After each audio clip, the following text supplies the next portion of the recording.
Muito bom dia a todos. Eu tenho muito prazer, muita alegria de estar aqui. Cumprimento o nosso reitor, Padre Anderson, cumprimento o André Street. Eu vou me apresentar muito brevemente. Meu nome é Luiz Roberto Barroso, eu sou professor de Direito há muitos anos, há muito mais tempo do que vocês têm de vida, e eu sempre me preocupo em me apresentar, porque há um tempo atrás eu estava num restaurante com a minha mulher, e um garçom veio até a mesa e falou assim: eu conheço o senhor de algum lugar. Eu ri timidamente, ele foi e voltou e me perguntou assim: o senhor é famoso, não é? Eu ri constrangido, ele voltou uma terceira vez e falou assim: eu vou lembrar quem o senhor é. Não lembrou. Na hora que eu paguei a conta, eu entreguei o meu cartão de crédito, ele foi no caixa, voltou com um ar triunfante e falou: Luiz Roberto, locutor esportivo da TV Globo. Eu quero dizer que eu sou o outro que leva uma vida muito mais difícil que a do Luiz Roberto, que acompanha os jogos do Flamengo pelo Brasil afora. Apesar de esse não ter sido um ano muito bom, eu hoje queria conversar um pouquinho com vocês. Agradeço ao André o convite. Queria falar um pouco de mim, um pouco da minha trajetória. Depois queria falar um pouco sobre vocês e como eu acho que as portas e as perspectivas se abrem para cada um de vocês. Depois falar um pouquinho sobre o mundo e sobre o Brasil.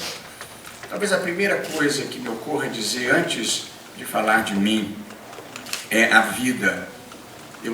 Eu tenho uma juíza negra que trabalha comigo, que é uma mulher maravilhosa, e ela tem uma frase que eu adoro, em que ela fala assim: a vida é uma festa para a qual todos nós fomos convidados, e com direito de entrar pela porta da frente. E, portanto, ninguém nesse mundo é melhor do que ninguém. E esse é o primeiro sentimento que eu acho importante. E ninguém pode fazer a gente se sentir inferior sem a nossa ajuda. E basta a gente não ajudar. Portanto, todos têm direito de participar dessa festa, de progredir, de ser feliz e de levar uma vida boa. Ninguém nesse mundo é melhor do que vocês.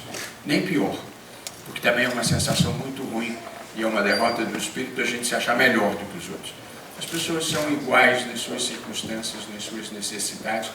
E da minha experiência na vida, as pessoas submetidas às mesmas condições de temperatura e pressão têm a tendência de reagir da mesma forma. Portanto, essa ideia de igualdade, eu acho que todos vocês devem ter no coração. A ideia de igualdade e a ideia de que eu posso. Eu posso. Todo mundo pode. A vida não é um destino que a gente cumpre. A vida é um caminho que a gente escolhe. E, portanto, a gente sempre pode escolher, colocar energia e seguir o caminho que a gente escolheu. Vou falar um pouquinho de mim nesse começo da nossa conversa. Eu nasci em Vassouras, que é uma adorável cidade que tem a 2 horas aqui do Rio de Janeiro. Nasci numa família simples, não pobre, mas simples. Meus pais foram a primeira geração a cursar a universidade. Meus pais estudaram aqui no Rio de Janeiro, fizeram Direito na Faculdade Nacional de Direito, hoje o FRJ. Minha mãe também fez Faculdade de Direito, isso nos anos 50 do século passado. Era raríssimo uma mulher entrar para uma faculdade. Raríssimo, extremamente incomum. E ela disse: eu quero. E tinha 2, 3 mulheres numa turma de muita gente. Mas talvez esse seja o primeiro exemplo de que quando a gente quer e a gente acha que pode, a gente consegue fazer.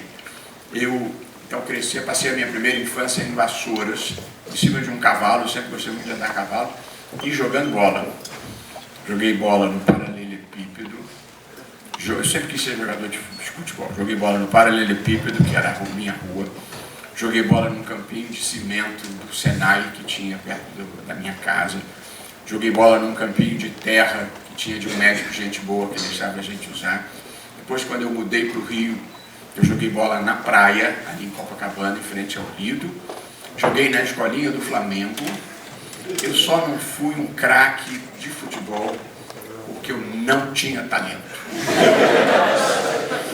Tentei de tudo,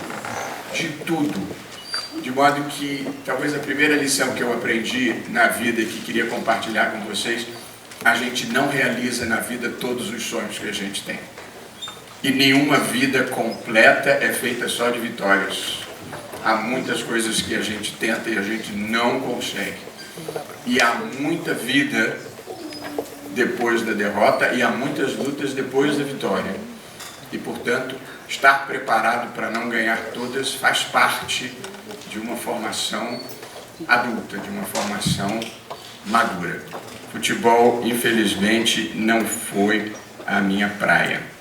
Esse é o primeiro registro que eu tenho assim, da minha vida, andando a cavalo, jogando bola, morando numa cidade pequena, onde eu tinha muita liberdade. E aí o meu pai fez um concurso e passou para ser promotor de justiça aqui no Rio de Janeiro, e nós mudamos de Vassouras para o Rio. Eu tinha aí 5 para 6 anos. Cheguei a tempo de ver, em 1963, o Flamengo ser campeão pela primeira vez no Maracanã. Todos ingênuos, não estavam acostumados com a vida no Rio. E aí, André, fomos para o Maracanã. Meu pai disse: olha, deve ser um jogo cheio, a gente tem que chegar uns 15 minutos antes. Nós chegamos no Maracanã, subimos, não tinha ninguém. Subimos assim, achei que coisa maravilhosa. Quando chegamos lá em cima, tinha uma parede humana, não conseguimos assistir nem o campo. Só fomos embora desiludidos, porque não tinha lugar para a gente sentar. E foi a minha primeira experiência no Rio. Pelo menos o Flamengo venceu, era um fla-flu. Mas o que eu queria dizer é que eu tinha horror do Rio. Você sair de uma cidade pequena e vir morar no Rio, com esse barulho, esse monte de gente, você não podia andar na rua.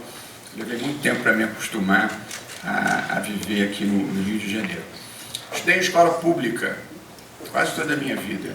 Estudei logo que eu cheguei no Rio, fiz um ano ainda de pré-primário, que se chamava na época, numa escola que tem ali na Avenida Atlântica, chamada Cícero Pena. Depois fiz o primário na escola Roma. E aí, na sequência da minha vida, aconteceu uma coisa, enfim, que fez a minha vida um pouco diferente. O meu pai era católico, mas a minha mãe era judia. Era um casamento relativamente incomum. E porque a minha mãe era judia, eu tinha muita dificuldade de estudar nos melhores colégios que tinham no Rio, que eram Santo Inácio, Santo Agostinho, São Bento, que eram escolas católicas. E, portanto, aquela não era uma opção para mim. E havia 2 escolas públicas muito boas no Rio, que eram escolas modelo. Era o Colégio Pedro II, que era uma escola federal, e o Colégio Pedro Álvares Cabral, que ficava ali em Copacabana, na República do Peru, que era a escola estadual modelo. E aí eu tinha que entrar para uma dessas. E aí tinha uma coisa que se chamava naquela época de admissão. Você tinha que fazer um cursinho preparatório para fazer a admissão, para conseguir entrar para uma boa escola pública. Era um sistema classificatório. Olha, eu já fiz muito concurso na minha vida. Eu fiz concurso, fiz vestibular, depois fiz concurso para procurador do Estado, fiz concurso para professor, fiz processo de admissão para estudar fora. Eu acho que a coisa mais difícil que eu fiz na minha vida foi o exame de admissão para entrar na época chamava-se ginásio. E aí entrei para o Pedro Álvares Cabral. A vida me deu essa sorte. Passei em primeiro lugar para o Pedro Álvares Cabral e fiz ginásio, que era o segundo ciclo do ensino fundamental. E depois fiz os 2 primeiros anos do ensino médio. Aí no terceiro ano eu saí para fazer um cursinho que era o que era o mais comum naquela ocasião. Eu achei o ginásio uma fase, eu não devia dizer isso, mas eu achei o ginásio uma fase muito aborrecida da vida, viu? Mas é muito importante também. Eu estudava o suficiente, mas eu não era especialmente estudioso. Estava o suficiente. Eu estou dizendo isso para ninguém se achar assim: poxa, esse cara foi primeiro colocado a vir. Não fui. Tem muita cabeçada também pela vida. Mas o ginásio, a gente tem que estudar para passar, pelo menos.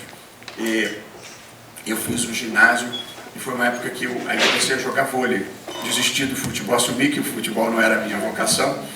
E joguei o vôlei muitos anos. O esporte é uma coisa sempre boa para quem tem chance de fazer, e me fez muito bem. Jogava vôlei pelo Clube Israelita Brasileiro Flamengo, ficava muito longe da minha casa. e o clube, eu morava em Copacabana, e o CIB, que era o Clube Israelita Brasileiro, ficava ali na Barata Ribeiro, jogador de vôlei. Aí fui melhor do que no futebol, viu? Eu era razoável para bom jogador de vôlei, bicampeão carioca, infanto juvenil. Foi meu colega de geração, jogava no Fluminense, o Bernardinho, que depois fez muito sucesso e foi um dos grandes nomes do vôlei brasileiro. E fui vice-campeão brasileiro, eu fiz questão de anotar aqui. E aí foi uma fase da minha vida, um pouco mais à frente, que eu comecei a me interessar pelos estudos. Aí já com 16, 17 anos, comecei a me interessar mais pelos estudos, me preparar para o vestibular, comecei a namorar, que eu adorava namorar. E aí, a primeira lição que eu aprendi, que eu quis compartilhar, é: uma vida completa não é feita só de sucesso. E a segunda, eu queria compartilhar, e aos poucos eu me afastei do vôlei, sobretudo quando eu passei para a faculdade. Fazer as coisas bem feitas na vida exige treinamento. O segredo do sucesso é preparação, treinamento. A inspiração entra com um pedacinho só, mas o que faz diferença mesmo é a transpiração, é quanto de energia, de esforço, de empenho você coloca nas coisas. E para ser um grande jogador de vôlei tem que treinar muito. Tem que fazer musculação, você tem que ter impulsão, tem que ter velocidade no braço, tem que saber se atirar no chão e dar peixinho sem medo de enfiar o queixo no taco. E aí eu fui perdendo o ânimo de treinar tudo que era preciso treinar, porque eu já queria estudar e queria namorar, como eu falei. E aí aos poucos também me afastei do vôlei e me aproximei da música. Eu adorava música. Eu disse: bom, agora já defini a minha vida, eu vou ser compositor. Eu queria ser compositor, eu tocava violão, eu tinha um grupo de amigos que era ligado à música, e aquilo passou a ser então a minha nova dedicação: estudar, namorar e música, até porque a música ajudava a namorar. E aí eu fazia aula de violão, mas um dia me dei conta também, eu não era um virtuoso, não tocava especialmente bem, meu ouvido era mais ou menos, eu desafinava aqui e ali, eu disse: também não é aí o meu destino. E aí a gente na vida também tem que saber renunciar às coisas para as quais a gente de antemão sabe que não vai ter sucesso. Porque todo mundo tem a sua estrela, todo mundo tem o seu lugar. A gente vai testando, não foi o futebol, não foi o vôlei, não foi a música, mas eu fui procurando para ver onde é que eu ia me encontrar nessa vida. Porque a gente é bom naquilo que gosta de fazer. E naquilo para o que tem a disposição de se preparar para fazer bem feito. E aí fiz vestibular. Aí vestibular eu estudei muito. Sei um ano, 1975. Estudei muito. Porque eu tinha escolhas, embora não tivesse certezas. E aí eu passei para estudar Direito na UERJ, para virar advogado. E passei em Economia aqui para a PUC, para ser economista. E como eu não tinha muita certeza, eu, nos primeiros, na verdade, 2 anos e meio, eu fiz as 2 faculdades. Fazia Direito na UERJ de manhã e fazia Economia na PUC à noite. Na verdade, como coincidiam os horários com a UERJ, eu fazia Economia no curso de Administração de Empresas, que era à noite, eu não sei se ainda é. E aí eu estudei umas matérias muito estranhas: Cálculo 1, Cálculo 2, Estatística 1, Estatística 2, Análise de Balanço, Matemática Financeira. E eu parei quando entrou uma matéria chamada Pesquisa Operacional, que era tudo em R3, era tudo em gráficos, em R3, você tinha que ver as coisas no espaço. Eu vejo tudo plano, não sei explicar por quê. E aí eu já estava engajado no direito, eu fazia muito movimento estudantil naquela época, ainda contra o regime militar, e aí eu resolvi trancar a PUC, e depois eu achava que ia voltar, minha vida tomou outro rumo. Mas se vocês acreditarem, essa história do PO, que era Pesquisa Operacional, até hoje, passados quase 50 anos, eu ainda sonho que vai ter uma prova de PO e que eu não estou preparado. Para vocês terem uma ideia do que é um trauma na vida de uma pessoa. Mas é porque as pessoas têm vocações diferentes. Tem gente que é bom em matemática, tem gente que é bom em literatura, tem gente que vai em português, tem gente que é bom em arte. Não há caminhos obrigatórios. A gente é que tem que identificar onde a gente se sente bem. Mas na minha época se dizia, tão burrinho para matemática, vai ter que fazer direito. A vida não é mais assim. Matemática é indispensável, tem que saber um pouquinho de matemática, no mínimo o suficiente. E economia é indispensável, mesmo como juiz, hoje. Para eu saber se uma decisão é justa ou não é justa, eu tenho que saber quem é que paga a conta. E, portanto, conhecer um pouco de economia faz muita diferença nessa vida. Aí, deixa eu ver aqui. Fiz uma anotação aqui. Olha, eu dou aula há 40 anos. Eu ontem, ao longo do dia, eu parei e fiz essas anotações do que eu vou falar para vocês. A gente na vida não improvisa, a gente na vida se prepara para fazer as coisas. Às vezes mesmo preparando não dá certo, não tem problema, a gente começa e faz de novo. E uma coisa importante que eu falei, as pessoas têm vocações diferentes. Há uma frase muito famosa, que dizem que foi a frase que deu início à filosofia. A filosofia significa o amor pelo conhecimento. E a frase, que é uma frase clássica, é a seguinte: conhece-te a ti mesmo e conhecerás o universo e os deuses. Conhece-te a ti mesmo é talvez um dos segredos de uma vida boa. É você saber o que te faz feliz, o que te realiza, no que você é bom. Portanto, a gente na vida tem que conversar um pouco com a gente mesmo e se conhecer, se descobrir e saber o que a gente quer. Para não andar ao sabor dos ventos, a gente tem que saber o que a gente quer. E a gente na vida faz muitos planos. E depois a vida leva a gente para onde ela quer. Mas a gente tem que saber qual o itinerário que a gente deseja percorrer. Mas seguindo viagem aqui, eu me formei em 1980, portanto, há mais de 40 anos atrás, e aí comecei a advogar. E para mostrar que a vida não é vivida nos picos, eu fazia coisas extremamente pequenas, mas era o que eu te fiz: separação judicial, fiz divórcio, fiz habeas corpus, reclamação de trabalho, tudo gente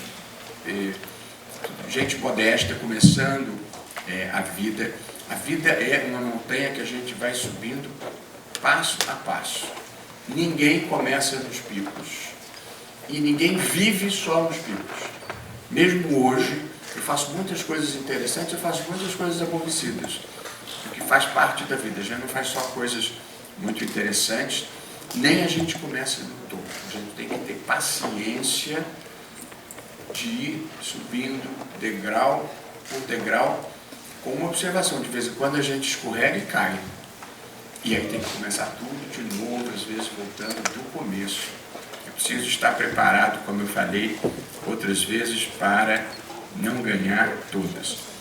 E com o tempo, depois eu fiz um concurso para procurador do Estado, que é um advogado que é contratado pelo Estado para defender o Estado, que me dava uma certa estabilidade financeira. E eu comecei e fui advogando aos poucos, até me tornar, em algum momento da minha vida, um advogado conhecido, e ter feito boas causas, ter ganho honorários e ter uma vida confortável, que também faz parte de um projeto legítimo de vida. Em 2013, eu já estava mais para desacelerar, meu escritório já girava sozinho, eu já tinha passado um ano de sabático. Sabático é quando a gente tira um período de folga do trabalho para se reenergizar ou fazer alguma coisa interessante. Em 2011 eu tinha feito um sabático, passava uma temporada fora. Em 2013 eu estava indo para a Alemanha para passar uma temporada também numa instituição lá, e já diminuindo a minha vida, já querendo viver uma vida de mais poesia, mais espiritualidade. E aí o destino realmente me levou para o Supremo Tribunal Federal, onde eu estou há 10 anos. E, portanto, eu era um professor, aliás, eu esqueci de dizer isso, Eu, desde o começo, comecei a dar aula na UERJ, fiz uma carreira de professor, fiz mestrado, fiz doutorado, fiz livre docência, fiz pós-doutorado e me dediquei à vida de professor. Ser professor no ensino superior significa dar aula em graduação, dar aula em pós-graduação e publicar regularmente. Até hoje eu publico todos os anos pelo menos um artigo relevante no Brasil e nos Estados Unidos ou na Europa. Todo ano eu escrevo e publico. E eu gosto de dizer que essa é a minha profissão, eu sou professor. As outras coisas se agregaram à minha vida, mas estar aqui conversando com vocês é a minha natureza.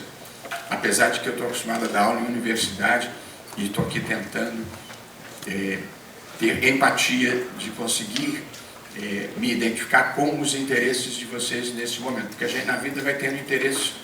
Na infância a gente tem um interesse, na adolescência a gente tem outro interesse, na vida adulta a gente tem outro interesse. Portanto, eu estou acostumado a lidar com adultos já entrados em anos.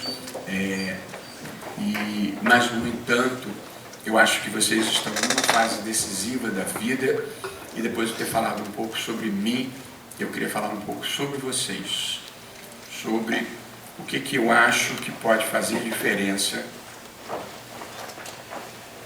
O título da minha palestra, da minha anotação aqui, é como fazer diferença para si, para o Brasil e para o mundo. E agora eu queria falar um pouco como eu acho que vocês podem fazer bem para vocês mesmos e terem sucesso e felicidade nos caminhos que escolherem. Vocês estão vivendo, nós todos estamos vivendo, um período de grandes transformações. O mundo está passando por um processo profundo de transformação. Infelizmente, Padre Anderson, uma transformação mais tecnológica do que espiritual, mas eu continuo acreditando que virá um tempo de maior espiritualidade para a vida. Espiritualidade independentemente de religião, mas de compromissos com o bem. Mas nesse momento nós estamos vivendo um momento de profunda transformação tecnológica, que é o mundo das plataformas digitais, o mundo da inteligência artificial. Vai acontecer muita coisa nova na vida de vocês e no caminho que cada um de vocês estarão trilhando. Eu gostaria aqui de falar de 3 coisas que eu considero que são decisivas na vida. A primeira é ter valores, a segunda é aprofundar o próprio conhecimento e a terceira é ter vontade de progredir, ter vontade de crescer na vida, de ser melhor como profissional e como pessoa. E eu começo pelo começo. A gente na vida precisa ter valores. Valores são os traços que dão identidade a cada pessoa. Você vai ser identificado na vida pelos valores que você professa e pelas condutas que adota a partir dos valores que escolhe. E um dos grandes conceitos da vida, da tradição cristã desde Santo Agostinho, é o livre-arbítrio. As pessoas escolhem os seus valores. Portanto, essa é a primeira coisa que a gente deve fazer na vida. Quais são os valores que devem nos mover? O primeiro valor, evidentemente, é ser uma boa pessoa. Sejam pessoas boas, pessoas que têm como padrão um comportamento de fraternidade, um comportamento de querer bem as pessoas unilateralmente. Não é querer bem quem gosta de mim, não. É ter uma atitude default, uma atitude padrão de tratar todas as pessoas com respeito e consideração e sempre que possível tratá-las com carinho. Portanto, não fazer mal aos outros, não fazer intriga, não fazer fofoca. Eu diria que essas são características que fazem a vida ficar mais colorida, fazem a vida ficar mais interessante. Eu queria contar para vocês um segredo muito elementar da vida. O que a gente dá, a gente recebe de volta. É a energia que a gente coloca no universo que vai pautar a vida da gente. E, portanto, fazer o bem, mesmo quando ninguém esteja olhando, fazer o bem para ser visto e admirado não é vantagem nenhuma. A gente deve fazer o bem pelo valor intrínseco disso, de tratar as pessoas bem e de fazer as coisas corretamente. De modo que eu diria, o primeiro valor que a gente deve ter na vida é ser bom, que é o valor que está em todas as tradições, ou no Brasil, na tradição judaico-cristã, é a regra de ouro. É não fazer aos outros o que você não gostaria que fizessem a você. É muito simples, mas é o grande segredo da vida, é o grande segredo da realização pessoal, é o grande segredo da felicidade. O segundo valor que eu diria muito importante é ter integridade. A gente deve ser correto na vida, fazer a coisa certa. E acreditem em mim, olha que eu tenho uma posição de grande exposição pública, eu tenho uma posição que contraria muita gente, desperta sentimentos bons e ruins no mundo em que se disseminou o ódio. O segredo da paz interior, da tranquilidade, é a gente ter integridade, é fazer o que é certo. O que a gente acha que é certo, porque também não existem donos da verdade, mas a gente tem a consciência do que seja certo. E quando você faz o que é certo, eu quando pego um caso muito difícil, muita política, muito pedido, eu paro e penso qual é a coisa certa a fazer aqui. E a partir do momento que eu identifico aquilo, eu já não tenho mais nenhuma dúvida do que eu devo fazer. E creio em mim, o universo protege as pessoas que se movem por bons propósitos. E, portanto, não precisa hesitar, porque há uma proteção transcendente de quem está fazendo as coisas corretamente, sem malícia, sem interesses ocultos, apenas porque é a coisa certa a ser feita. E, em terceiro e último lugar, nesse plano dos valores, a gente na vida precisa ter idealismo. Todo mundo vive uma fase na vida em que é extremamente autocentrado. A gente está preocupado com a própria vida e é natural que seja assim, e todos vocês nesse momento devem estar preocupados com a própria vida mesmo. O que fazer para ter sucesso, do que fazer para furar o cerco, do que fazer para conquistarem o que desejam conquistar. Portanto, procurar a realização pessoal faz parte da vida, é legítimo, e a gente deve ter amor próprio, deve ter os próprios interesses e deve traçar os caminhos para chegar onde quer chegar. Mas a vida não é feita só disso. Idealismo é uma certa capacidade de sair de si e também fazer pelos outros, se preocupar com as outras pessoas, se preocupar com o mundo, se preocupar com o país. O idealismo está para a vida pública, que todos nós temos, como o amor está para a vida privada, que é uma força que ajuda cada um a sair de dentro de si e ter prazer em também fazer pelo outro. Eu hoje tenho, por exemplo, imenso prazer de estar aqui. É uma realização profunda. O André não me pagou um cachê para eu vir aqui. O padre não me prometeu nenhuma bolsa, nem nenhum tipo de proveito. Eu estou aqui porque é uma chance de retribuir ao país, à universidade, o que eu recebi. E, portanto, me faz com prazer. Fui dormir tarde, quando foi o Natal da minha família, acordei cedo, mas estou aqui com muito prazer. Então, a gente na vida tem que descobrir também a alegria de fazer pelos outros, o que não significa abrir mão de si mesmo, mas significa cultivar esse gosto de ajudar. Tem uma frase boa do Nelson Mandela, que eu gosto muito, que ele diz: é a diferença que a gente faz na vida dos outros que dá a importância que a gente tem na vida dos outros, que dá a importância da nossa vida. E, portanto, a capacidade de fazer pelos outros é muito importante. De modo que esses são 3 valores, num mundo que tem muitos valores, tem muitas escolhas, mas ser bom, ser íntegro e ter idealismo são 3 valores que eu destacaria. A segunda coisa que vai fazer diferença no mundo em que vocês estão vivendo, nós estamos vivendo, é conhecimento. Investir em si próprio é investir em conhecimento, em estudar, aprender, inovar, procurar novos caminhos. Mas, de novo, ninguém é bom em tudo. Ninguém é bom demais, ninguém é bom sozinho e ninguém é bom em tudo.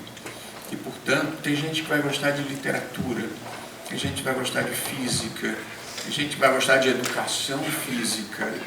Não tem problema qual é a preferência, qual é o gosto. O que é importante é tentar ser o melhor que consegue ser naquilo que escolheu. E, portanto, ter conhecimento. Portanto, se quer ser professor de educação física, tem que entender de anatomia, tem que entender de quais são os exercícios próprios para cada lesão. Inclusive, quem depois pode me ajudar, que eu ando com a dor na coluna, que tem me chateado muito. Portanto, só para dizer, o conhecimento não é uma coisa unívoca, mas é preciso estar informado, saber o que está acontecendo no mundo, saber o que está acontecendo no país, minimamente, é uma informação muito importante. Pode ler jornal, eu sei que é uma coisa antiga, pode ler revista, pode ler sites de notícias, mas é preciso saber o que está acontecendo. Ser um cidadão participante, ser um cidadão que investe em si próprio, significa saber o que está acontecendo no mundo. Há uma guerra na Ucrânia, há uma guerra entre Israel e o Hamas, faz parte da formação de cada um saber o que está acontecendo no mundo. É muito importante, porque se a gente não tem informação, a gente não faz escolhas esclarecidas. E se a gente não faz escolhas esclarecidas, a gente não acerta os caminhos que a gente quer seguir. Portanto, vocês vivem o mundo do conhecimento. E, portanto, eu no primeiro dia de aula, eu dou aula no primeiro período, primeiro, segundo, terceiro e quarto, acompanha tudo. No primeiro dia de aula eu falo, vou dar 3 conselhos para vocês. O primeiro é leiam. O segundo é leiam muito. E o terceiro é leiam de tudo. Tudo. Conheçam o mundo, tenham informações gerais. Eu estudo todos os dias.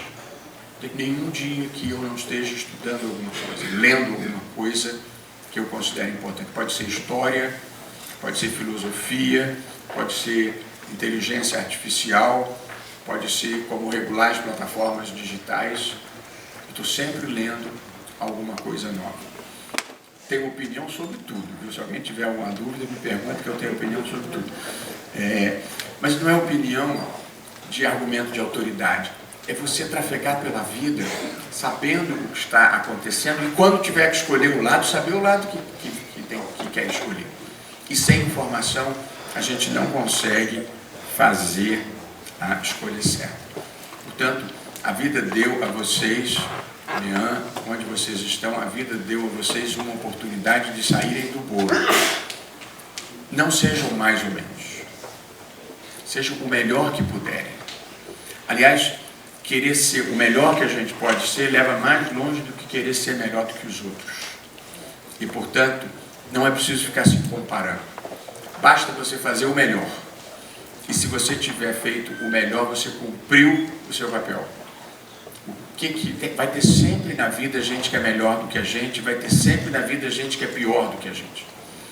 Portanto, ficar se comparando não traz nenhum proveito. O que traz proveito é ser o melhor que a gente consegue ser. Eu me empenhei para ser o melhor professor que eu consegui ser, depois eu me empenhei para ser o melhor advogado que eu pude ser, e hoje em dia eu me empenho para ser o melhor juiz que eu consigo ser. Isso quer dizer que eu sou o melhor juiz que os outros? Não. É o melhor que eu consigo ser, o melhor que eu posso ser. Esse é o meu compromisso com o universo. Meu compromisso não é ser melhor do que os outros, é ser o melhor que eu consigo fazer. Portanto, o conhecimento hoje é a matéria-prima mais importante do mundo. Antigamente, quando o André é muito novinho, o padre também. Isso é uma coisa terrível, eu vou ficando a pessoa mais velha dos ambientes que eu frequento. Mas há alguns anos atrás, as empresas mais valiosas do mundo eram as que exploravam petróleo, como a Esso e a Shell. as que fabricavam automóveis, como a Ford e a General Motors, ou as que produziam os grandes equipamentos, como a General Electric.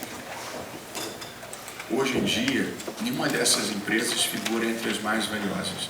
As empresas mais valiosas do mundo hoje são Apple, Amazon, Facebook, Google e Microsoft.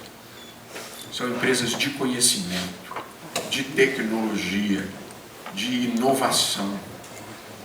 A riqueza já não está mais nos bens físicos, e sim nesses bens intelectuais, nesses bens imateriais, nesses bens de propriedade intelectual, como se chama. Portanto, esse é, além dos valores, acho que o sucesso e uma vida realizada envolve conhecimento. Conhecimento que, como disse, pode ser múltiplo dependendo da área que cada um escolha. E com o tempo e a experiência, o conhecimento vai se tornando aos poucos sabedoria. Aos poucos. A gente vai envelhecendo, vai perdendo muitas coisas e vai ganhando sabedoria. É a única compensação boa que tem. Mas eu queria também contar um segredo para vocês. Eu tenho 65 anos. A vida só melhora.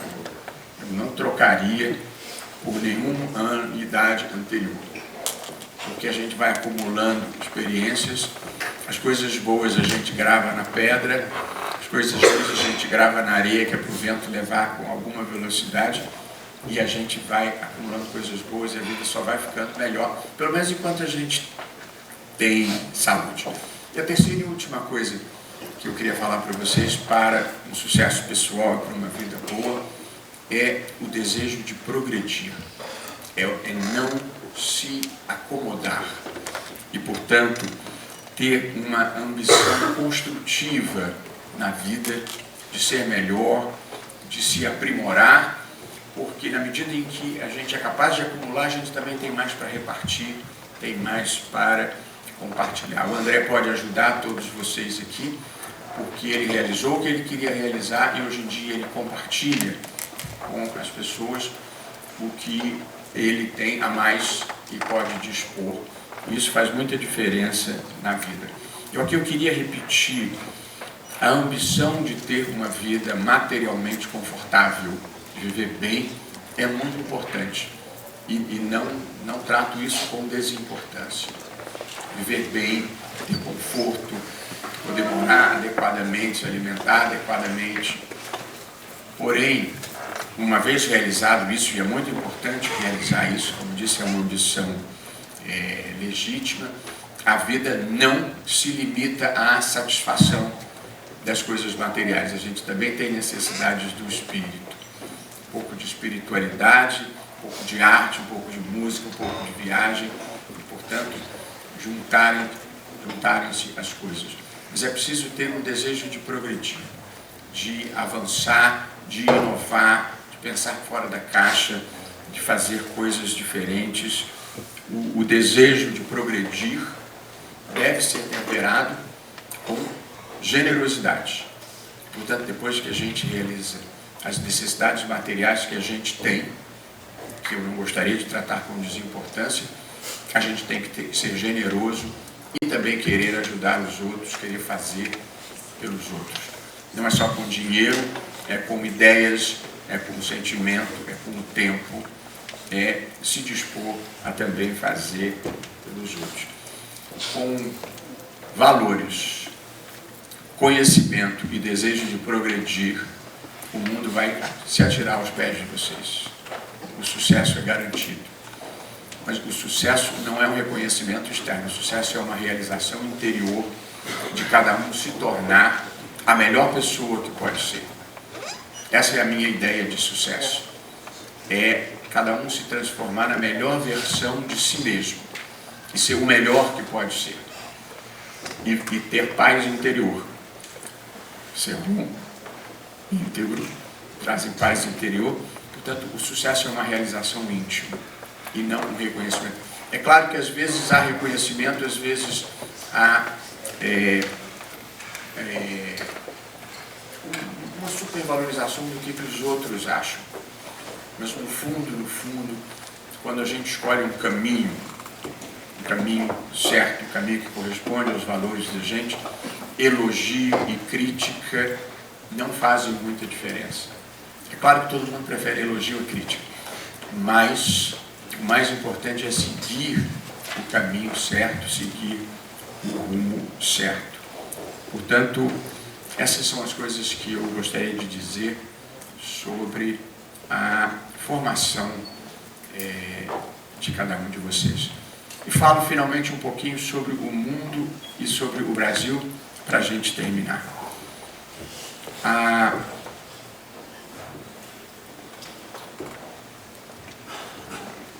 Três tópicos sobre o mundo que eu gostaria de chamar a atenção de vocês, muito brevemente, porque eu também não gosto de falar demais.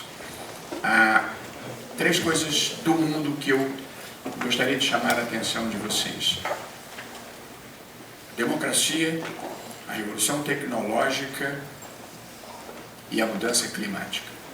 Esses são três temas muito importantes que estão acontecendo no mundo.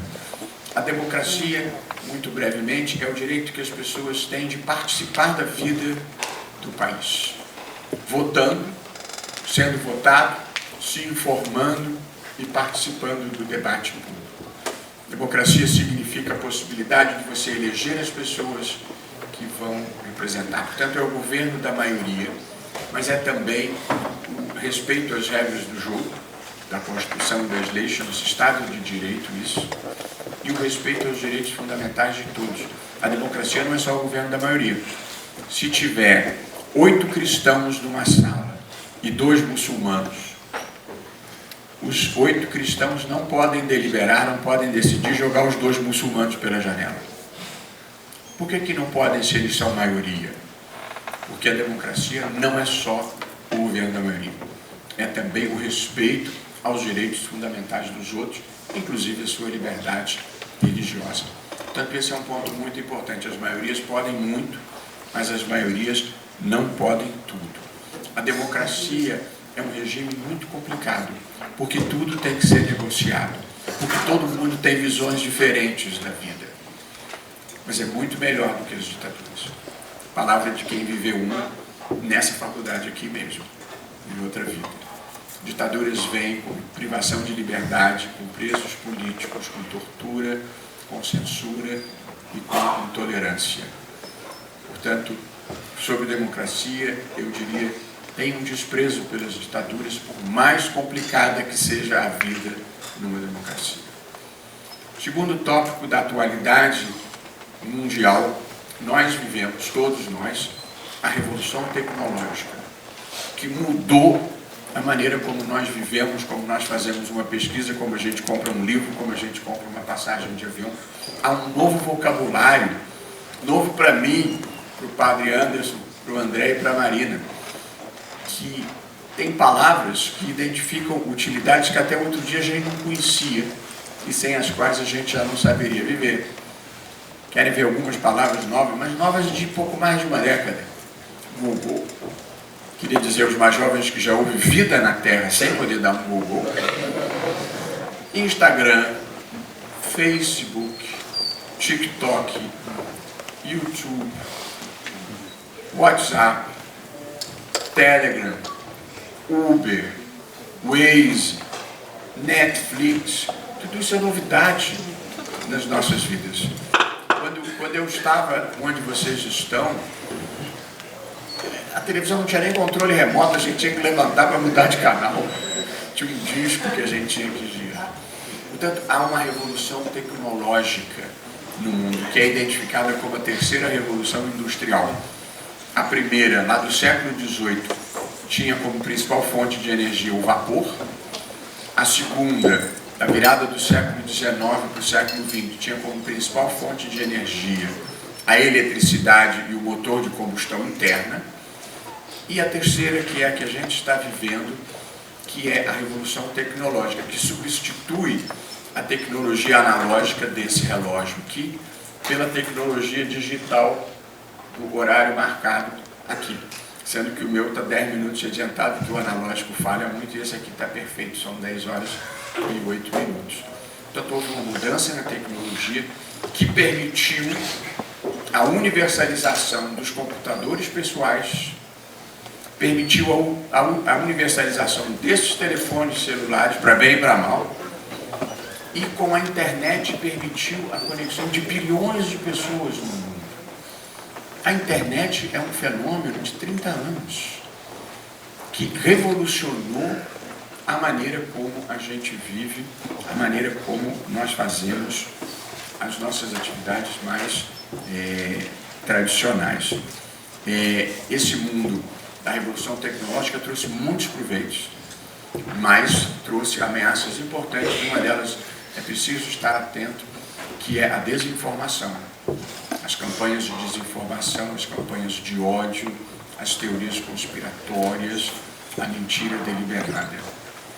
As plataformas digitais, as redes sociais permitiram isso, por muitas razões que nós não vamos explorar aqui, mas é preciso enfrentar a desinformação, é preciso não repassar notícia falsa, é preciso ter cuidado com o que está circulando, porque isso pode comprometer a democracia e pode comprometer direitos fundamentais das pessoas. E tudo sem falar na inteligência artificial, que vai revolucionar as nossas vidas. O que está vindo por aí é imprevisível. A inteligência artificial é a transferência de capacidades decisórias humanas para máquinas, que são alimentadas com informações, estatísticas e instruções dadas por homens e por mulheres. A inteligência artificial no estágio atual, ela não tem consciência de si própria, não sabe o que é certo, o que é errado, o que é bem, o que é mal, ela segue instruções. Mas há um temor, não sei se já ouviram falar, eu não quero deixar ninguém nervoso, mas a característica da inteligência artificial é a capacidade que as máquinas têm de processar muito mais informações do que o cérebro humano, numa velocidade muito maior. Esse é o diferencial da inteligência artificial. E se ela for controlada pela condição humana, ela pode prestar valiosos serviços, desde cirurgias robóticas até os carros autônomos que vão nos livrar dos motoristas barbeiros. Mas há muitos riscos na inteligência artificial, mas há um risco muito importante que não deve ficar fora do radar e que se chama de singularidade, que é as máquinas desenvolverem consciência de si próprias. Porque se elas desenvolverem consciência de si próprias, elas é que vão dominar o mundo, elas que vão dominar a condição humana, porque elas têm uma capacidade operacional superior ao cérebro humano. Há um experimento que me chamou muita atenção e aumentou um pouco a minha preocupação. Eles ensinaram o computador a jogar xadrez, todo mundo terá ouvido falar disso. Então, alimentaram o computador com todas as aberturas do xadrez e alimentaram com uma grande quantidade de jogadas possíveis. E o computador ganhou algumas partidas de um grande mestre de xadrez, do Kasparov, exatamente. Porém, aconteceu depois um fenômeno que acendeu uma luz amarela. É que, depois de muitas partidas, o computador passou a fazer aberturas e a fazer jogadas que não haviam sido ensinadas. Ele desenvolveu um aprendizado próprio e passou a ter a sua própria criatividade, fazer jogadas e aberturas implausíveis e ganhar os jogos. Ou seja, ele desenvolveu uma capacidade própria. No MIT, que é um dos grandes centros de inteligência artificial do mundo, eles têm muitas pesquisas nessa área. Eu mesmo já estive lá conversando com um professor dessa área para entender um pouco melhor. Portanto, se os computadores desenvolverem capacidade própria de raciocínio e de autoconhecimento, nós estaremos fritos, porque eles é que vão dominar o mundo. Eu não quero assustar ninguém, e os cientistas dizem que o risco disso acontecer é não mais do que 10%. Eu até tive a tendência de ficar tranquilo, mas depois eu li um artigo de um autor chamado Yuval Noah Harari, que tem um livro chamado Sapiens, que eu recomendo todos lerem, é um livro extraordinário sobre a história da humanidade. Ele fez o seguinte comentário: você entraria num avião se o projetista do avião dissesse que tem 10% de chance dele cair? Eu disse, opa, já fiquei mais preocupado. Portanto, a inteligência artificial é a grande novidade das nossas vidas, vai influenciar decisivamente as nossas vidas, mas é preciso ter certeza de quem controla quem e manter o desenvolvimento da inteligência artificial numa trilha ética que sirva à humanidade e que não seja, evidentemente, um risco para a humanidade. A mudança climática é uma das grandes questões do nosso tempo e vocês precisam ter consciência de que há um problema. E esse problema está começando a se manifestar agora em todo o mundo, que é o aquecimento global, que está provocando a maior seca da história na Amazônia, está promovendo ciclones no Rio Grande do Sul, muitas mortes, inundações na Índia, queimadas no Canadá, ondas de calor em todo o mundo. Há uma transformação profunda causada pela atuação humana sobre a Terra e nós vamos ter que mudar hábitos e costumes, porque senão nós vamos destruir o planeta.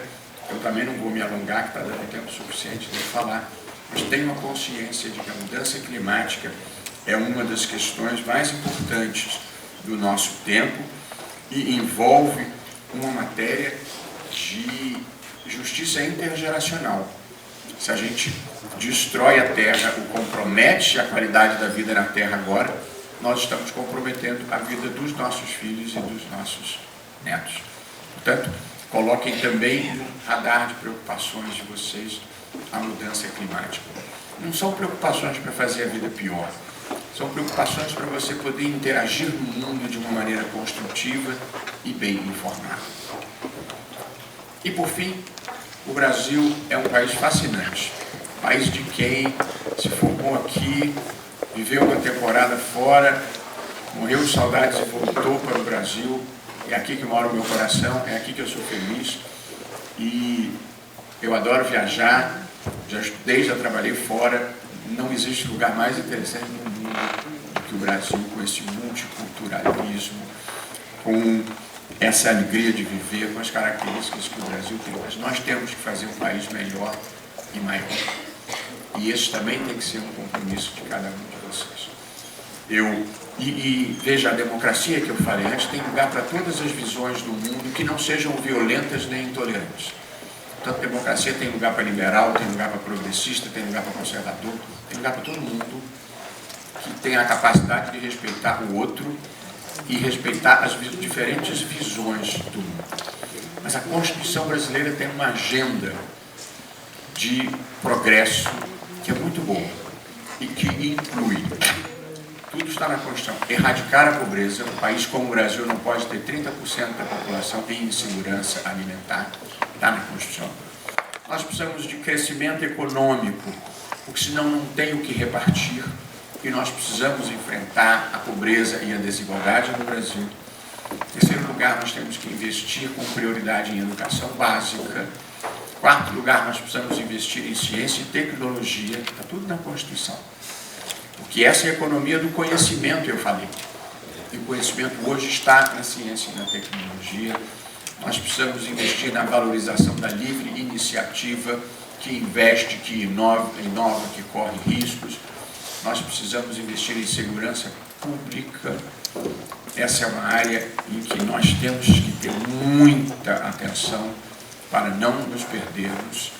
Há um avanço imenso das organizações criminosas no Brasil e nós precisamos ser capazes de resgatar comunidades inteiras do crime organizado. Nós precisamos investir em saneamento básico, em habitação popular e em proteção ambiental, que caímos na questão da mudança climática. O Brasil deve ser a grande liderança ambiental global, porque nós temos energias limpas e renováveis, que são a energia hidrelétrica, que é limpa. Nós temos de energias renováveis energia solar, muita, energia eólica, que é do vento, muita, e a biomassa, sobretudo cana-de-açúcar. Portanto, O Brasil tem energia limpa e renovável. O Brasil tem a Amazônia, que presta o principal serviço ambiental do mundo. A floresta em pé vale muito mais do que derrubada. É preciso ter essa consciência. Biodiversidade, papel no ciclo da água, armazenamento do carbono, temas que a gente não vai poder aprofundar, mas o Brasil tem que ser a grande liderança global. De modo que há uma agenda para o Brasil na própria Constituição, que eu acho que é extremamente valiosa. Eu queria terminar, então, essa nossa conversa tendo contado um pouco da minha história e lembrando que ninguém é bom em tudo, ninguém é bom demais, sobretudo ninguém é bom sozinho, e a gente na vida tem que saber agradecer e retribuir generosamente o que recebe.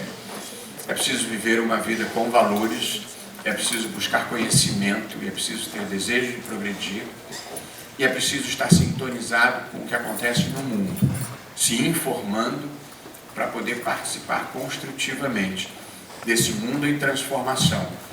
As transformações da revolução tecnológica, da inteligência artificial, da mudança climática, da preservação da democracia contra as ameaças que ela sofre e procurar avançar numa agenda de progresso social para o Brasil. Eu queria terminar com uma nota positiva. O Brasil, às vezes, vive momentos difíceis, às vezes a fotografia assusta um pouco, mas eu gosto de lembrar uma avaliação histórica que eu considero muito importante. O Brasil só começou verdadeiramente em 1808, com a vinda da família real portuguesa, sem desmerecer a resistência dos escravos, sem desmerecer a resistência dos indígenas, mas como projeto de país, o Brasil só começou em 1808, com a vinda da família real portuguesa para o Rio de Janeiro, fugindo de uma Europa que estava à mercê de Napoleão. Por que eu digo isso? Porque até 1808 os portos eram fechados, portanto não era permitido o comércio exterior com nenhum outro país.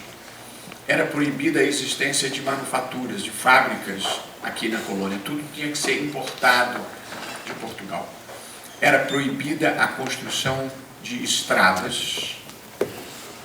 1/3 da população era de escravos. Não havia moeda suficiente, as trocas eram feitas por escambo. E não tinha escolas, salvo uma ou outra escola religiosa. 98% da população era analfabeta.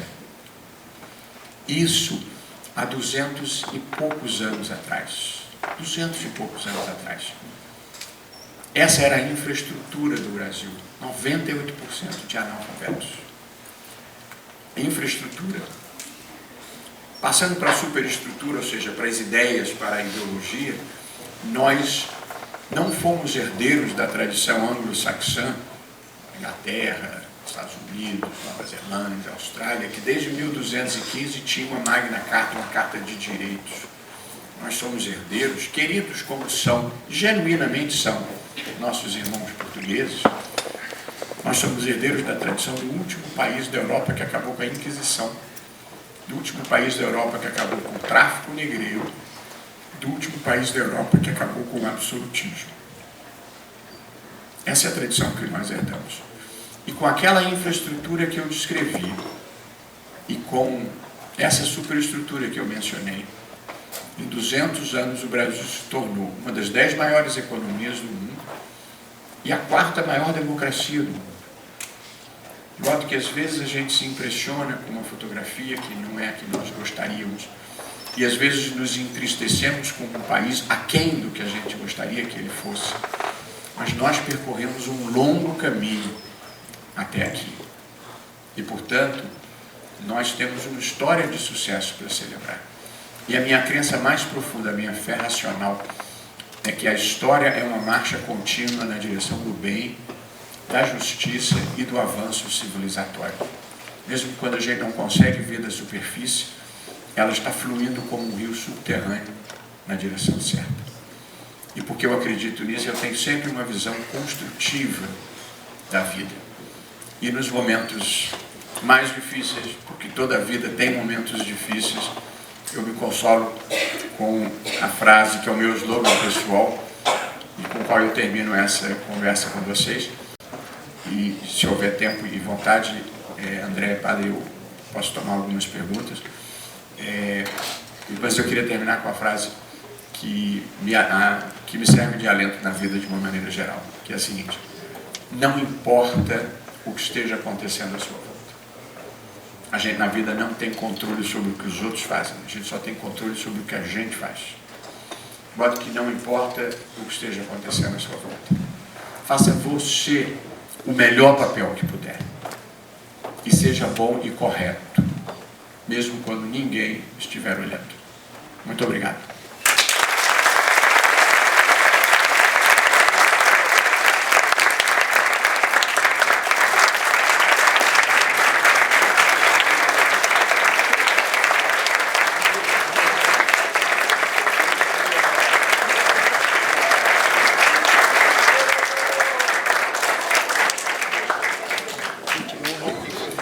Isso, eu queria agradecer então esse momento extraordinário, né? Dizer que o Flamengo talvez perdeu algum talento. O Bernardinho, que é nosso professor, a gente encontra o Bernardinho aqui, sim, ele é extraordinário, muito querido. Encontro no elevador, contei para minha mãe, meu pai não acreditava. Não, o Bernardinho a gente encontra no elevador. O Bernardinho também perdeu um companheiro de vôlei. Mas, ministro, com toda sinceridade, o país ganhou. Um homem que está nos ajudando a crer e a ter essa visão otimista da democracia. Eu gosto de dizer aqui na PUC, né, que nós estamos vivendo não uma época de mudanças, mas uma mudança de época. Uma mudança epocal, uma mudança de época. Né? O mundo mudou. O mundo não aceita mais que as mulheres não estejam, não no mesmo lugar que o homem, não. Onde elas queiram estar. O mundo não aceita mais isso. O mundo não aceita que uma pessoa preta, negro, não tenha um lugar que também deseje. Tá? Racismo. O mundo não aceita mais que a gente não dê oportunidade para todos, que a gente não trate o outro como uma riqueza. Então, se o mundo mudou, a universidade tem que se transformar. E esse é o nosso compromisso. O senhor até parece jesuíta, porque os jesuítas sempre têm 3 pontos. E o senhor foi extraordinário nos 3. Pois é, essa é grande tradição retórica. É evidente que os jesuítas estudaram método de Paris, talvez, mas dos pontos que o senhor colocou para nós aqui é extraordinário. Eu acho que, primeiro, o último, né, a mudança climática. Nós estamos comprometidos com a Amazônia, temos um projeto que chama Amazonizar, e a gente deseja que os jovens eles nos ajudem. Amazonizar é um verbo. Primeiro, nós somos amazonizados, entendemos as lógicas da floresta, a depois propor, né, hidrogênio verde, captura de carbono, todo. Então, nós queremos nos comprometer porque essa geração é a geração que vai nos ajudar a fazer a transição energética. O segundo ponto, a parte da tecnologia, inteligência artificial. O ano que vem o senhor vai ser convidado, nós vamos fundar o Instituto de Inteligência Artificial da universidade, aberto para todas as outras universidades. Compromisso fundamental. Quando chegou o ChatGPT aqui, começou a falar, todos ficaram muito preocupados. Como é que nós vamos fazer? E aí teve controlar a prova, não sei o que mais. E uma das reflexões que nós tivemos é que a inteligência artificial vai nos dar as melhores respostas. E o senhor deu exemplo aqui, vai dar as melhores, uma potência, memória, mas será sempre o ser humano que vai ter nas mãos a possibilidade, a condição de possibilidade, Lacan, de fazer as mais profundas perguntas. E as mais profundas perguntas tocam a nossa existência, né? Então a gente quer formar o coração, o centro de decisões das pessoas, para que saibam dar respostas consistentes às perguntas. Nós vamos ter que fazer as melhores perguntas, né? Tá nas nossas mãos. E por último, a democracia, fundamental. E o senhor passeou ali pelos pilotis, né? E eu vou dar um spoiler aqui, spoiler é outra palavra.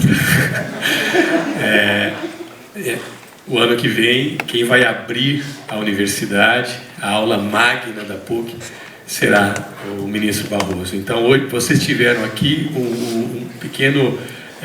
degustaram o que a gente vai ter lá nos Pilotis, que é um lugar emblemático de redemocratização, de luta, de resistência, mas também de esperança. Pilotis aberto, né? De passagem. Nós vamos ter uma aula lá de democracia e nós temos assim essa alegria de vamos receber um antigo aluno. Agora, quanto ao cálculo operacional, é pesquisa operacional. Depois eu vou conversar com o professor, vamos ver quem é o professor atual. Mas tá certo. Ah, é você.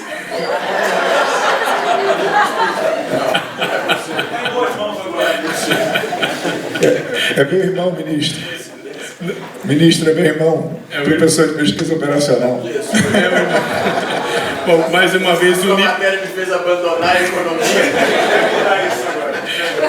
Mas mais uma vez o universo está trazendo a pesquisa operacional de volta. Eu não esperava essa, né?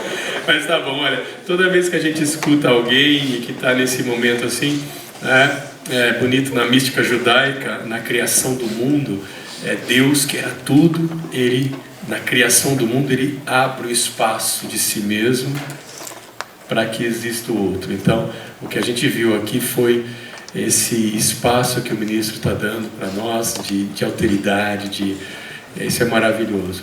E toda vez que a gente tem essa experiência de diálogo, né, de conversa e de ouvir alguém, eu como jesuíta, aprendi de um velho jesuíta,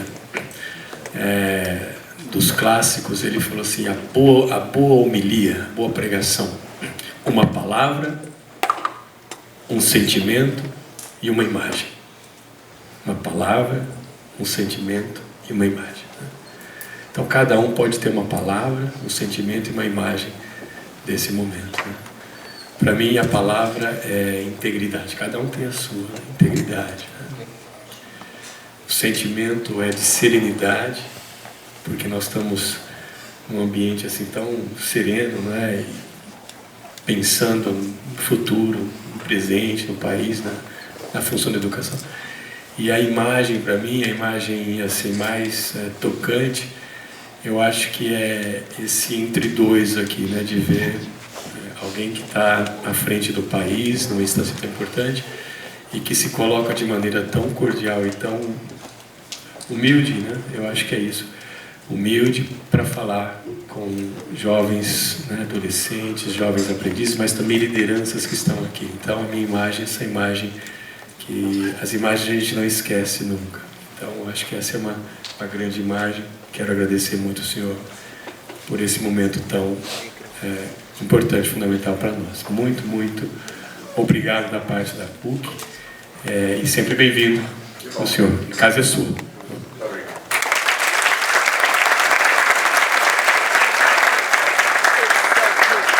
Queria abrir, se algum dos jovens quer dizer algo aí, fazer alguma pergunta, por favor, fique à vontade, ou alguém da plateia, acho que seria bom a gente... Tá bom? A professora Marina vai falar. Claro. Eu fico muito preocupada quando a escolinha do Flamengo reprova pessoas, porque, afinal de contas, né, é uma escola importante para o país, mas eu tenho certeza que o senhor foi muito além, muito feliz em ter sido reprovado, senão a gente não ia ter uma figura tão magnânima, tão importante em desenvolvimento da democracia como nós temos na presença do senhor. Parabéns e obrigado para sua mãe que deixou o senhor ficar reprovado lá naquela escolinha do Flamengo. Perguntas? Aonde?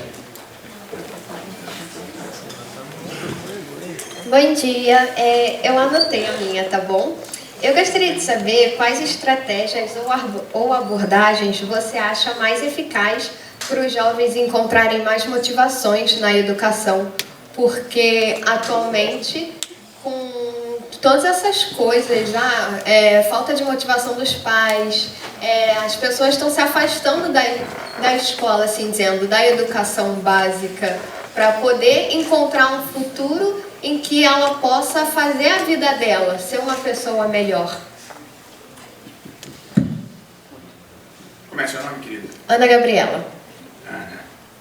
Ana, eu acho que a motivação é você olhar as vidas que deram certo, as pessoas que estão fazendo sucesso, as pessoas que vivem uma vida boa. E essas são pessoas que estudaram. Às vezes o ensino é um pouco defasado da realidade. Às vezes as pessoas acham que não estão fazendo um proveito imediato daquilo que estão estudando e às vezes as escolas não conseguem ajudar o estudante a fazer uma conexão da importância daquilo. Eu, por exemplo, estudei limite e derivada e eu nunca consegui saber exatamente para que servia. Porém, a educação, mesmo quando um pouco desconectada, primeiro, a vida tem um componente autodidata. Você, hoje em dia, antigamente o conhecimento era inacessível às pessoas. Hoje em dia, todo mundo pode entrar na internet e ficar sabendo sobre quase qualquer coisa. Portanto, é preciso que você descubra qual é o seu interesse e olhe as pessoas que têm sucesso na vida. E acho que essa é a grande motivação. Não existe, com raríssimas exceções, sucesso, pessoas bem-sucedidas, pessoas realizadas que não tenham tido uma educação de qualidade. Portanto, e a educação de qualidade hoje pode ser buscada individualmente. Quem não fala inglês, quem não tem dinheiro para pagar um cursinho de inglês, pode aprender inglês na internet. Portanto, ser bom hoje em dia é uma questão de escolha pessoal e de autodeterminação. Acho que essa é a motivação. A motivação é se tornar uma pessoa melhor e se inserir melhor no mundo, vivendo em condições materiais melhores e participando do debate público com mais qualificação. E inglês é uma coisa muito importante, né, ministro? Eu acho. Esse é um assunto depois que a gente vai conversar. Quem mais? Aqui. Voltando. Bom dia. Quais são os benefícios e preocupações mais relevantes ao utilizar a inteligência artificial no ambiente educacional? Bom, os benefícios são a inteligência artificial, ela é capaz de armazenar hoje quase todo o conhecimento já produzido pela humanidade. Pelo menos desde que se inventou a escrita 3.500 anos antes de Cristo, ou antes da Era Comum. De modo que você hoje tem acesso a todo o conhecimento já produzido no mundo. Isso é extraordinário. Se você estiver interessado em antropologia, você pode entrar na internet, você pode entrar no chat GPT e conseguir as informações que você quer sobre antropologia, sobre arqueologia, sobre o que seja. De modo que o acesso ao conhecimento talvez seja não só o acesso ao conhecimento, como o auxílio na tomada de decisões, porque eles conseguem processar muito mais informações do que o cérebro humano.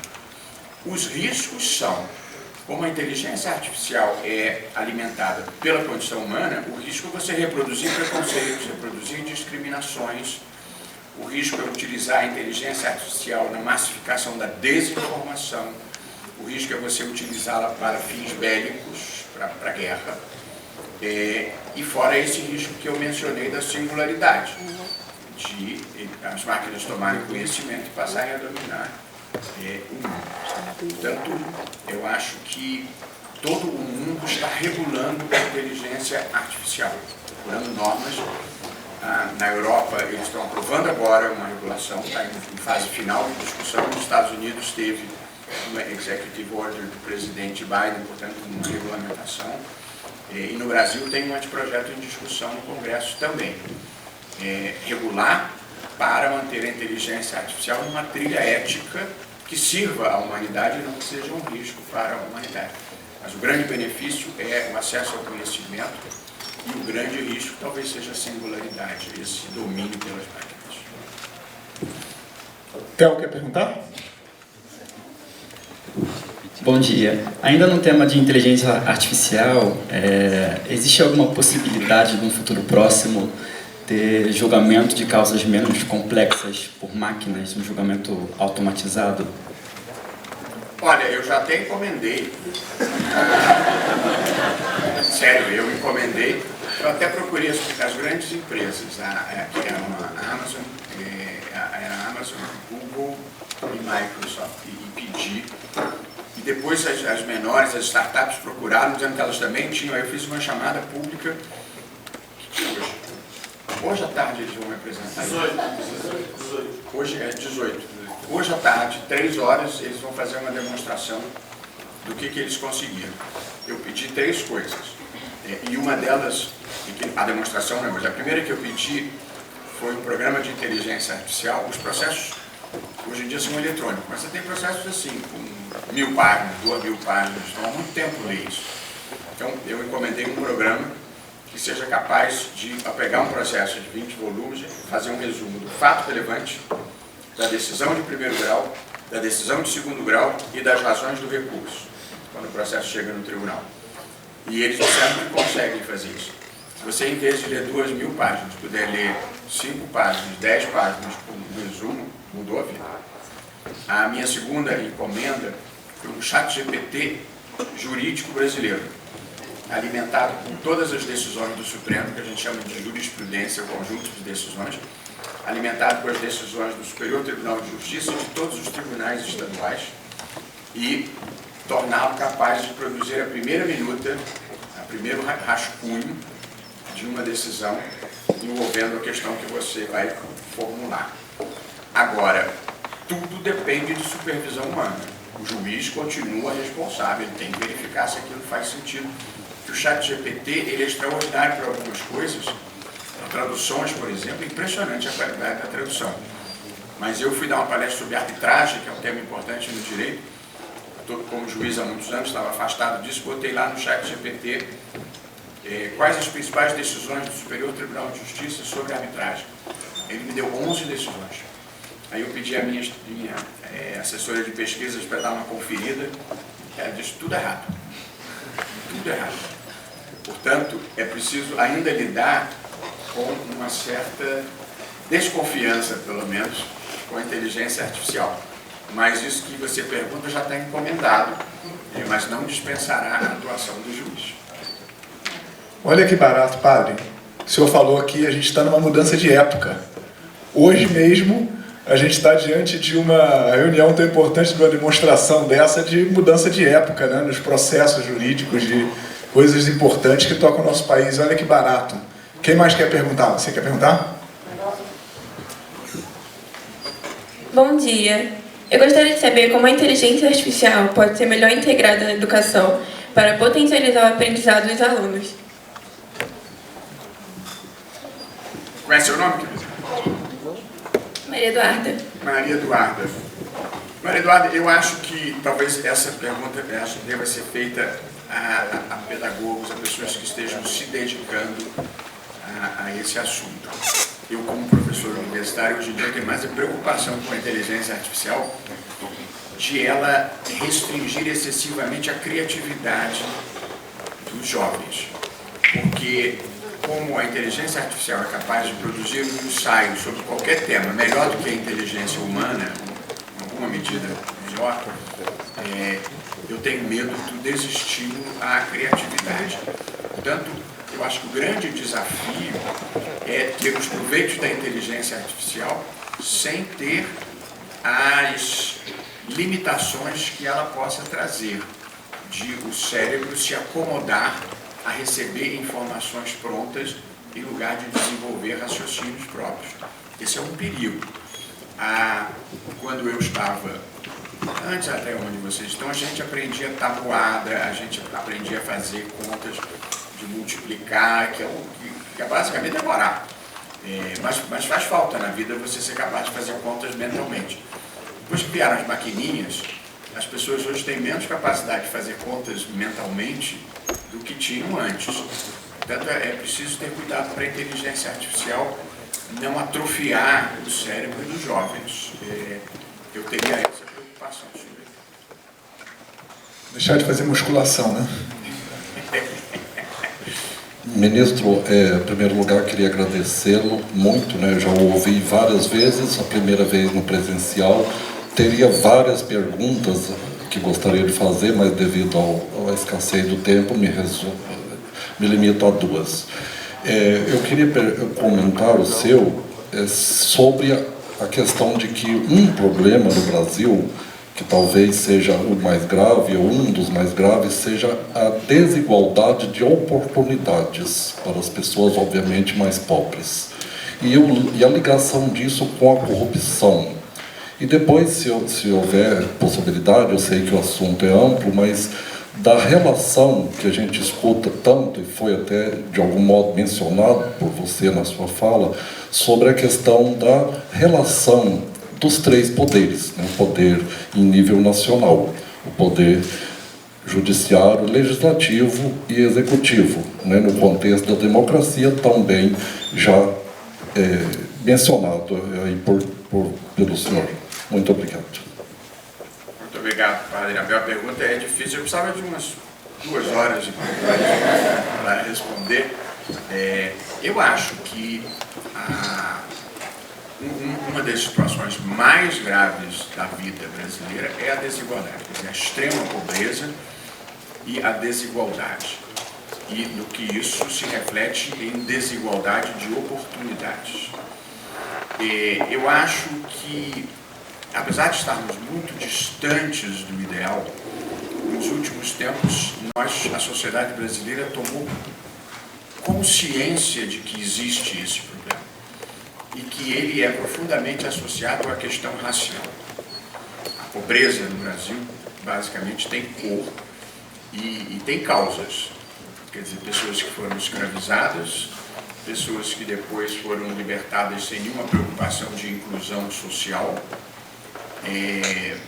e o que gerou um certo racismo estrutural, excludente e de subalternidade, que eu acho que finalmente nós estamos enfrentando. De modo que você diagnosticar um problema e ter a coragem de enfrentá-lo é o primeiro passo.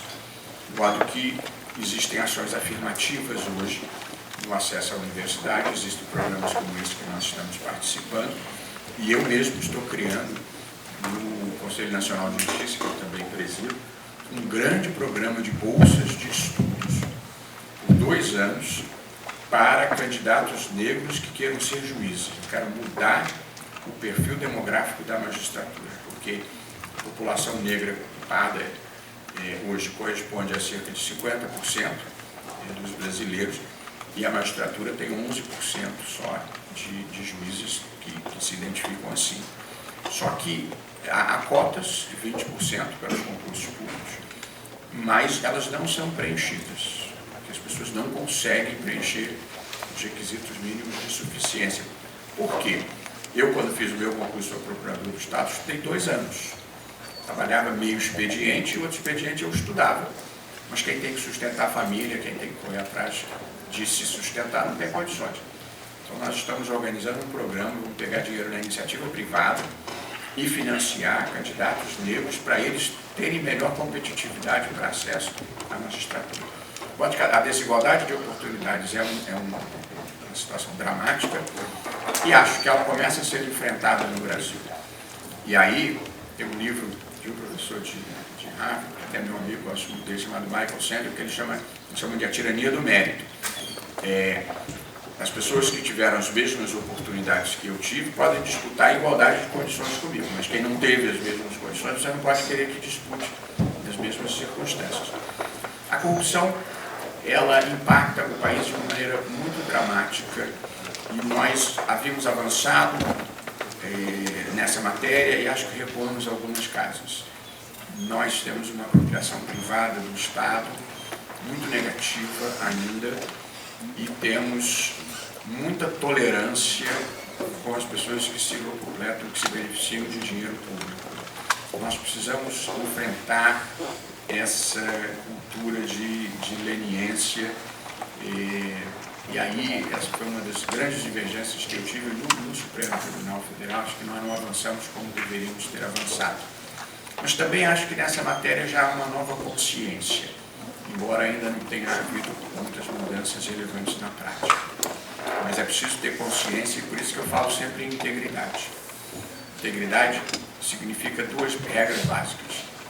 No espaço público, não desviar dinheiro, e no espaço privado, não passar os outros para trás. São duas regras muito simples que fazem a vida ficar melhor.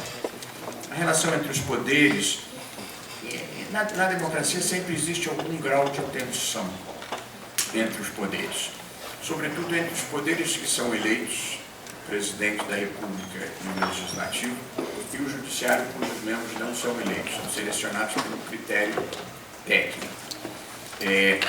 E no Brasil, no mundo todo, mas no Brasil, o Judiciário, sobretudo o Supremo, ele tem mais papéis do que em outras partes do mundo, porque a Constituição brasileira é muito abrangente, ela cuida da organização do Estado, como toda a Constituição, da separação de poderes, como toda a Constituição, de uma declaração de direitos, como toda a Constituição. Mas a Constituição brasileira também trata do sistema tributário, do sistema previdenciário, do sistema de saúde, do sistema de educação, do sistema de comunicação social, do sistema de proteção ambiental, do sistema de proteção aos indígenas. Tanto no Brasil, o Supremo decide mais coisas do que as Supremas Cortes em outras partes do mundo. E, portanto, a gente desagrada mais gente. Essa é a verdade. E, por isso, você não pode medir o prestígio de um tribunal independente. Em pesquisa de opinião pública, a gente está lá para agradar. Então, ou a gente desagrada o governo ou desagrada o contribuinte. Ou desagrada a comunidade indígena ou desagrada o agronegócio. A gente está lá para desagradar as pessoas. E, portanto, se tem uma forma na vida de não agradar ninguém, é querer agradar todo mundo ao mesmo tempo. Por isso que eu falei, a gente tem que fazer o que é certo. Eu vou dizer um tema, é um lugar delicado de falar isso na Universidade Católica, mas é um tema muito importante de eu falar. Uma questão divisível em todo o mundo envolve a interrupção de gestação. A Igreja Católica é contra a interrupção de gestação e faz muito bem de ser contra a interrupção de gestação. Não é bom. O aborto é uma coisa ruim. O papel do Estado é evitar que ele ocorra. Por diversos mecanismos, dando educação sexual, dando contraceptivo, amparando a mulher. O papel do Estado é evitar que o aborto aconteça. Dito isso, prender a mulher é uma má política pública. Essa é uma questão muito delicada, muito difícil, que eu tenho tentado conversar com a sociedade e com as pessoas religiosas. Você pode pregar contra, é ruim mesmo, não deve acontecer. Porém, prender essa mulher não serve para nada. É uma discussão delicada, mas isso desagrada muita gente que não tem um nível de discernimento de saber que uma coisa é uma coisa, outra coisa é a outra coisa. Prender é diferente de ser contra. Tenho me esforçado, porque nenhum país desenvolvido do mundo, nenhum, criminaliza. Enfrenta de outras maneiras. Nos Estados Unidos agora, eles devolveram para os estados. Não criminalizaram, devolveram para a competência dos estados. Mas nem Inglaterra, nem França, nem Itália, nem os mais católicos, Espanha, Itália, França, criminalizam simplesmente porque é uma má política pública.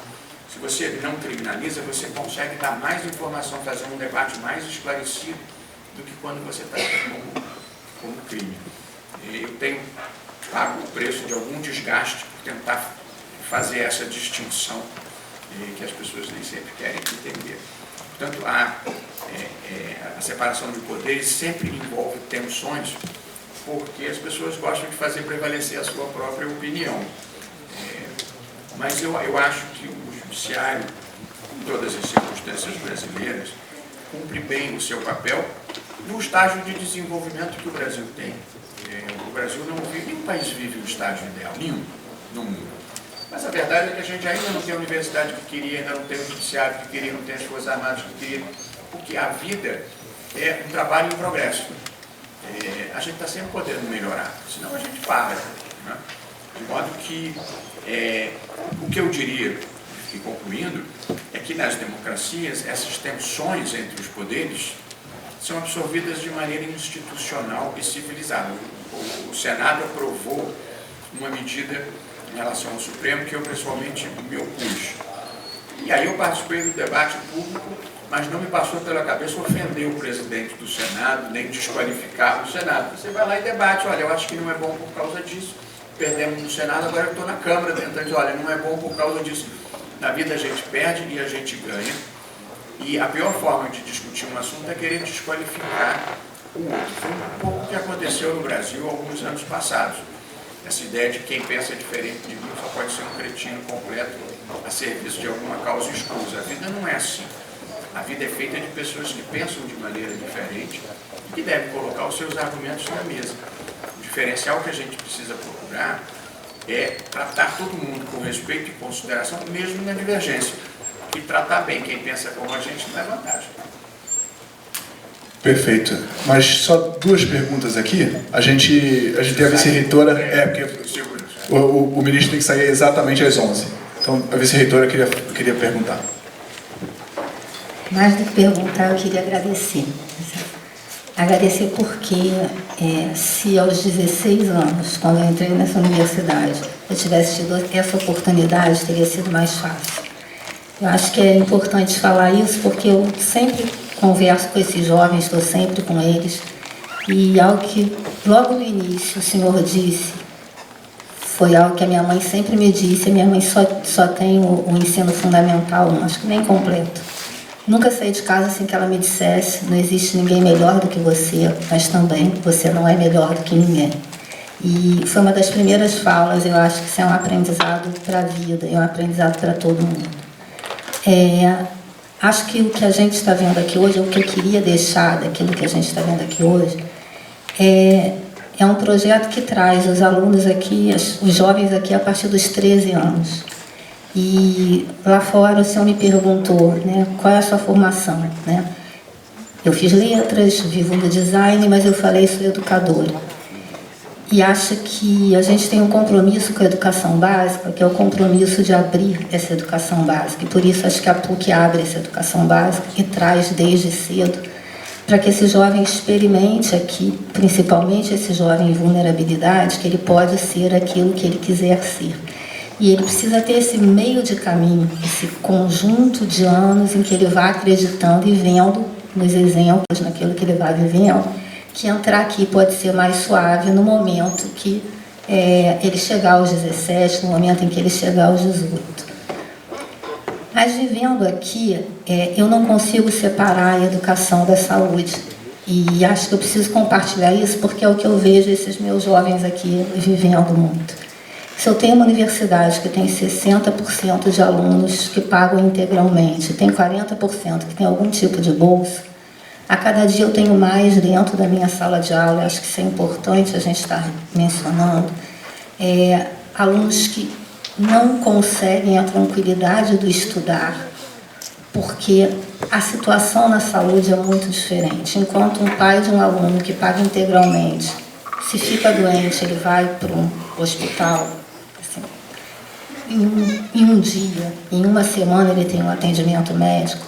Eu entro e saio da minha sala de aula e às vezes o meu jovem que vem até aqui comigo dos 13 para cá não consegue ver a sua família ser atendida ainda no sistema de saúde. Então, o que eu tenho é mais um pedido, assim, é um pedido para esse sistema de educação básica pensar em conjunto com esse sistema de saúde, ou pensar em políticas, em formas de reunir essas duas situações. A nossa escola precisa de um acompanhamento em saúde mais próximo, para que ele chegue aqui mais pronto. Tem uns 15 dias a gente fez, Davidson pode ajudar nisso, um mês. A gente fez o exame, foi o exame de vista em vários jovens, porque há um projeto aqui que você faz a reciclagem das tampinhas. Essa reciclagem das tampinhas vira armação de óculos, e aí com a armação de óculos alguém faz o exame, o ambulatório faz o exame de vista, e você tem jovens que chegam aqui com 18, 19 anos, com fala que é dislexia, isso e aquilo, e na verdade não enxerga. Assim, né? Então, eu acho que é só como o senhor está num lugar muito importante. Eu acho que é pensar cada vez mais junto e deixar a minha gratidão, porque quando a gente compartilha história de vida, eu acho que chega dentro. Então, muito, muito obrigada. É só um pedido, antes de tudo.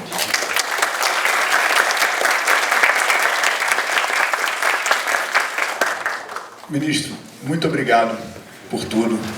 Meu irmão só quer falar poucas palavras aqui sobre a importância do professor.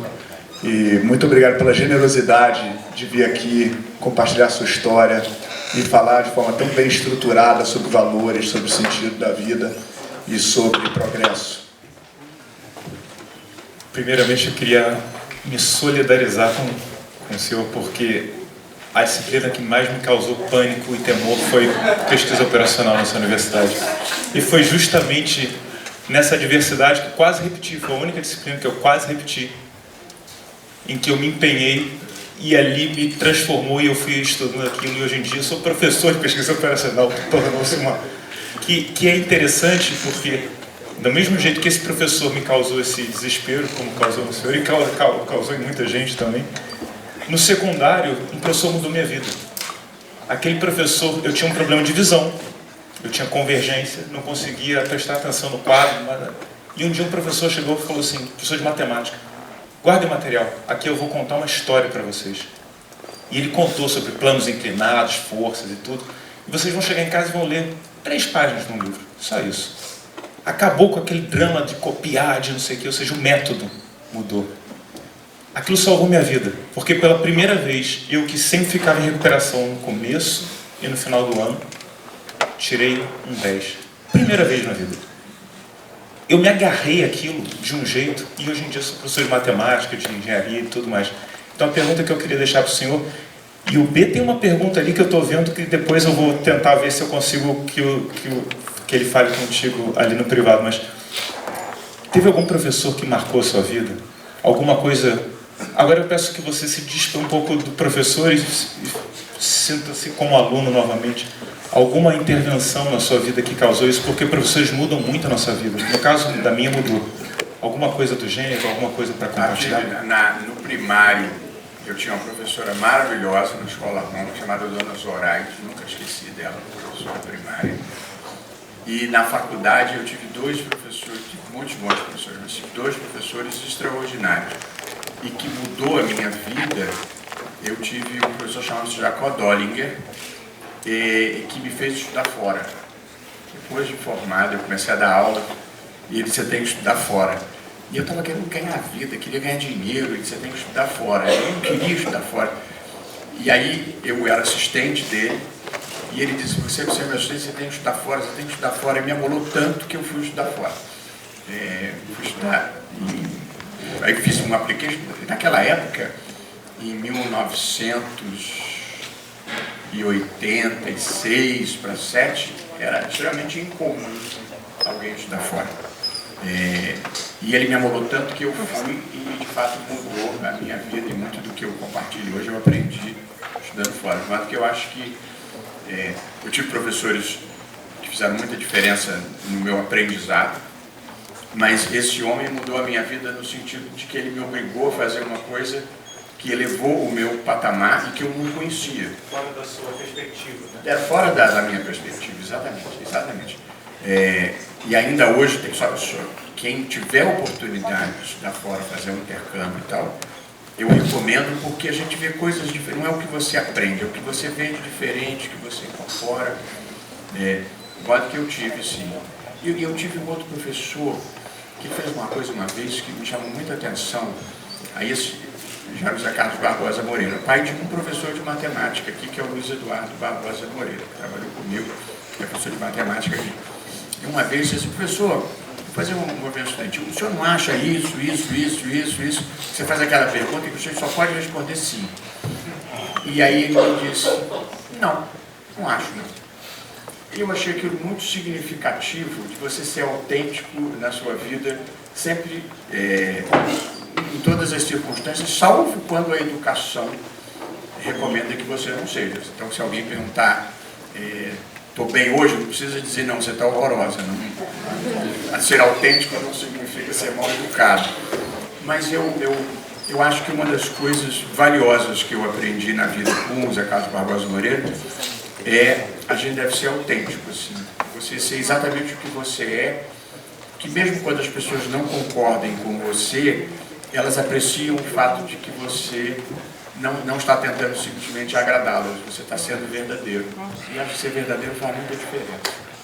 Então, acho que um bom professor faz muita diferença na vida de uma... Eu acho. Todos os professores já foram alunos algum dia. É isso, eu estou até com vontade de voltar para fazer PO aqui, quem sabe. Vamos preparar o diploma.